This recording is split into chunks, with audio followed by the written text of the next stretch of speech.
Employment law, helplines versus employment law solicitors. Which one is better for departments? Most departments struggle to know when to call an employment lawyer versus relying on a helpline. The surprising truth is that both options have unique advantages, and understanding the difference can save time, money, and stress. Employment law helplines provide instant access to legal guidance on day-to-day issues. Imagine a scenario where a manager faces a tricky disciplinary case or an employee raises a grievance. Helpline can quickly advise on legal obligations, best practices, and potential risks, often in real time. This makes helplines ideal for routine queries and immediate support without waiting for a formal appointment. Employment law solicitors, on the other hand, offer deeper expertise and strategic counsel. They are essential for complex cases such as tribunal claims, redundancy programs, or cross-border employment issues. Solicitors can represent the company in legal proceedings, draft legally binding agreements,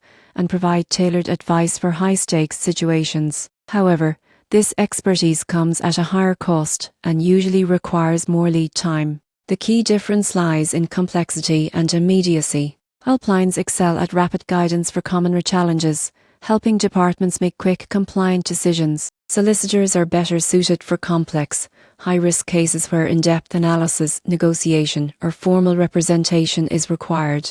Many departments use a hybrid approach, relying on helplines for everyday issues and escalating to solicitors for more serious matters. The takeaway is simple.